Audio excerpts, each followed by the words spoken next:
Hello class, I welcome you all to this session. This session we are going to discuss problem number 88. A full-fledged problem under guarantee of profits to a partner. Ankur, Bhavna and Disha. There are three partners A, B, D. Are partners in a firm. On 1/4/2015, the balance in their capital account stood at 14 lakhs, 6 lakhs and 4 lakhs respectively. They shared profits in the ratio of 7:3:2 respectively. Partners are entitled to interest on capital at 6% per annum and salary to Bhavna at 50,000 per annum and a commission of 3,000 per month. So this is 3,000 per month. So 3,000 into 12, 36,000 rupees per annum to Disha as a provision of partnership deed. So who is entitled for a salary? B is entitled for the salary. Commission, who is entitled? D is entitled for the commission as per the partnership deed. So we are approving that there is a partnership deed. So no problem, all these things will be applicable. Bhavna's share of profit excluding interest on capital is guaranteed at not less than 1,70,000 per annum. So there is a guarantee. Excluding interest on capital means this 1,70,000 does not include interest on capital. It is a separate figure. Disha's share of profits including interest on capital but excluding salary. Here in the textbook they have mentioned salary, but actually what Disha should get is only commission. So what they are meaning is they are just meaning it as commission. So just make sure that you change this. It can be a mistake, but even though it is not a mistake, we can very well say, because they have told that in the previous para they have told Disha is entitled for commission only. So this is commission. Okay, so Disha's share of profits including interest on capital, which means this guarantee of not less than 1,50,000 is including the interest on capital but excludes the commission. Okay, any deficiency arising on that account shall be met by Ankur. The profit of the firm for the year ended 31/3/2016 amounted to rupees 9,50,000. Prepare P&L appropriation account for the year ended 31/3/2016. Now this is the question. So first let us understand how to calculate this. First let us understand what is the profit, 9,50,000. What are the appropriations of profit? You have salary to a partner, you have commission to a partner and interest on capital. So you have three things. So let us calculate what is each thing that needs to be apportioned. So calculation of interest on capital to each partner. So A, I am just referring to A, B and D. Make sure that you also write it in full, not as A, B and D. Okay, so A is Ankur, B is Bhavna and D is Disha. So A is having a capital of 19 lakhs. He is entitled to get 6% per annum as interest on capital. So what is 6% per annum? You have 84,000. Then for B, 6 lakhs into 6%. You have 36,000. For D, 4 lakhs into 6%. 24,000.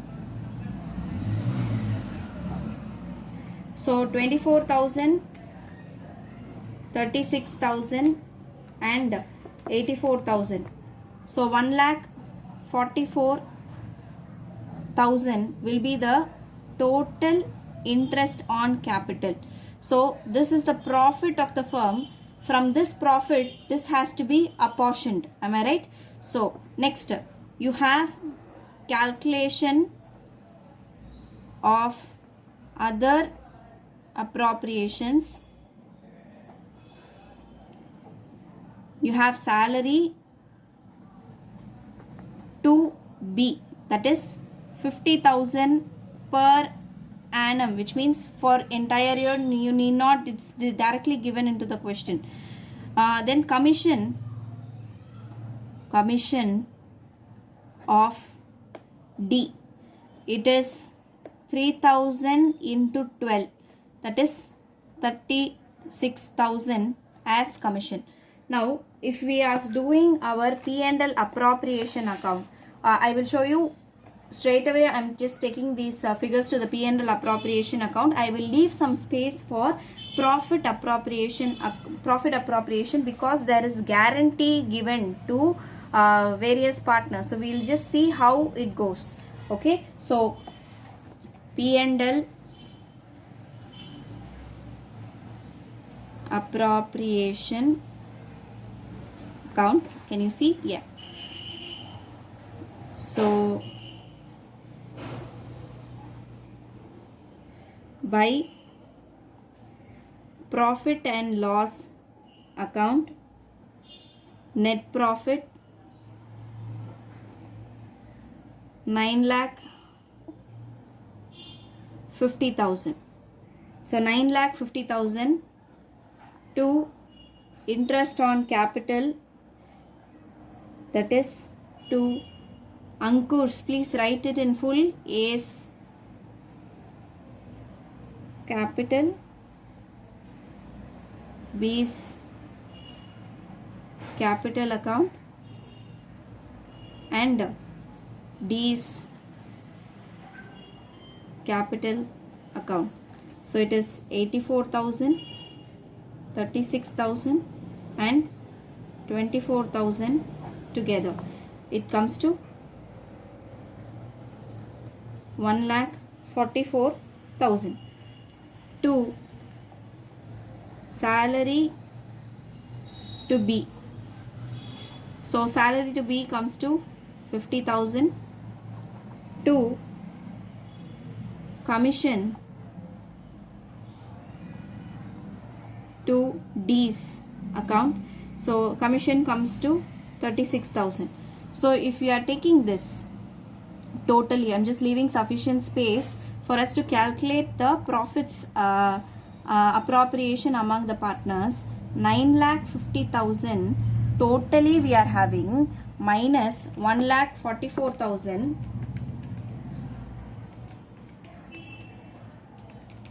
minus 86,000, we are getting 7,20,000 as the profits available for appropriation.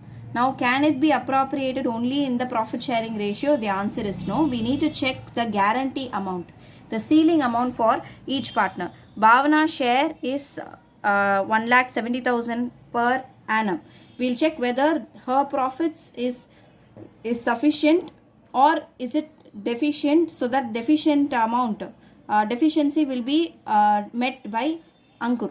Okay, so first we will calculate that. So profits available for distribution, that is 7,20,000 after the appropriations. Now out of the 7,20,000, A's share, what is A's share? 7,20,000 into 7 divided by 12. 7,20,000 into 7 divided by 12, that is 4,20,000. B's share 7,20,000 into 3 divided by 12. So if we do that, I'm getting 1,80,000. Now what is guaranteed amount? Guaranteed amount is only 1,70,000 excluding interest on capital. Now this guaranteed amount and actual profit, you need to compare. it is more, the actual profit is more than the guaranteed profit. So no need to consider. So there is no deficiency. So there is no deficiency. So obviously this amount can be paid to B, so that A need not sacrifice his share to compensate B, because it is more than guaranteed amount. Naturally it is more than that. Now D's share 7,20,000 into 2 divided by 12. So 7,20,000 into 2 divided by 12, you have 1,20,000 only. Now what is the guaranteed amount? Guaranteed amount is 1,50,000. That is, see, you can see here, including interest on capital but excluding salary. What do you mean by including? This 1,50,000 includes what? Includes interest on capital. Including interest on capital. What is the interest on capital of D? It is 24,000. Okay, including this, but excluding commission. Salary means D has to entitle to get commission only, excluding 36,000 commission. Now please understand, this interest on capital is already been paid. So we need to first minus that amount. So I'm just writing it here, 1,50,000 including interest on, what is excluding, you need to find out. So including interest on capital is how much? 24,000. So this 1,50,000 includes this 24,000. So we need to exclude that to find out how much is the actual requirements. So if you do that, what you are getting is 1,26,000. This is excluding 36,000 commission. Yes, this is excluding, it's not, does not include commission. So it is excluding, no problem. Now 1,26,000, what is actually there? 1,20,000, but 6,000 is being not there. It is a deficiency. So how much is deficient? 1,26,000 minus 1,20,000. Okay, so 6,000 is deficient. Now people, you may get confused. Sometime. How? 1,50,000, what they are telling, they are including interest on capital. Is it include interest on capital already paid? Yes, it is already paid. You cannot pay it double time. So I am just decreasing that from this. So actually how much is the actual guaranteed amount? 1,26,000 is the actual guaranteed amount. Now this amount is excluding commission. Obviously it does not include commission. It is excluding commission because we have not deducted 36,000 commission from this amount.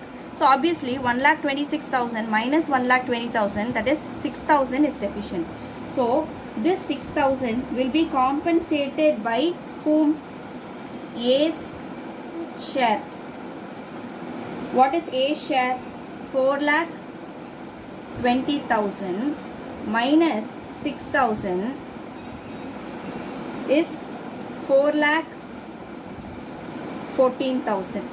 Okay, so this is new share of A, which is 4,14,000, because in the question they have told any deficiency arising on that account shall be met by Ankur.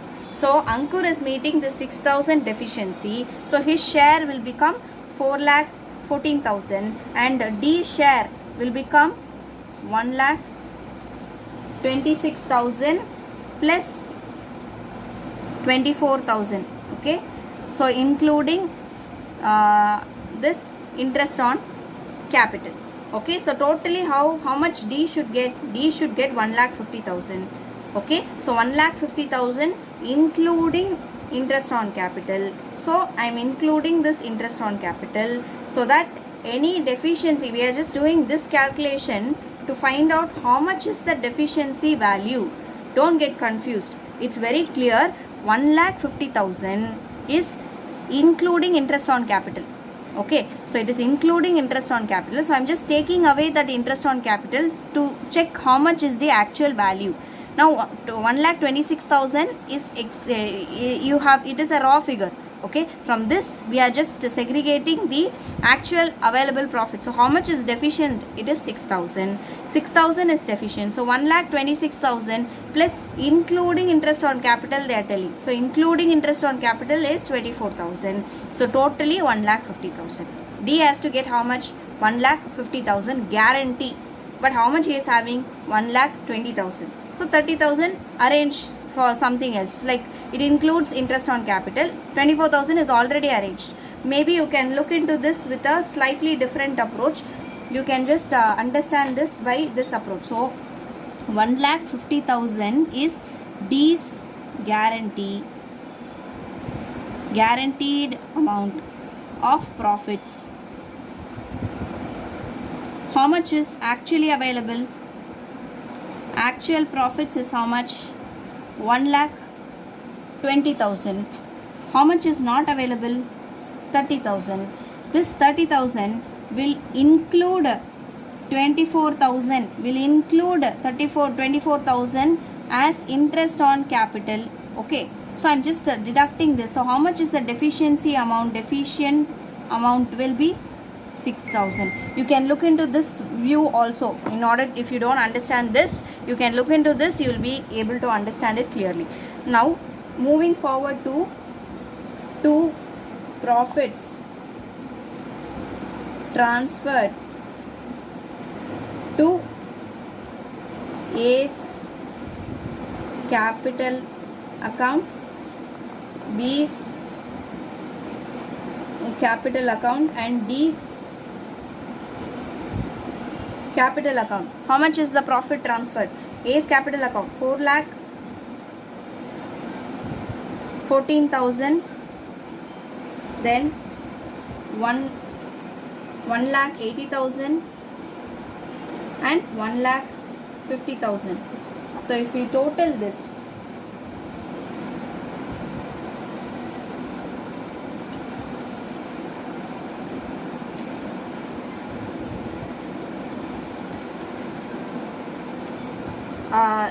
this is not 1,50,000, this is 1,26,000, because two times you cannot have the effect of the same thing. 24,000 is interest on capital. We are it includes interest on capital, so I'm just excluding this here. Okay, so 1,26,000 will be the D share. So totally if we do 1,26,000 plus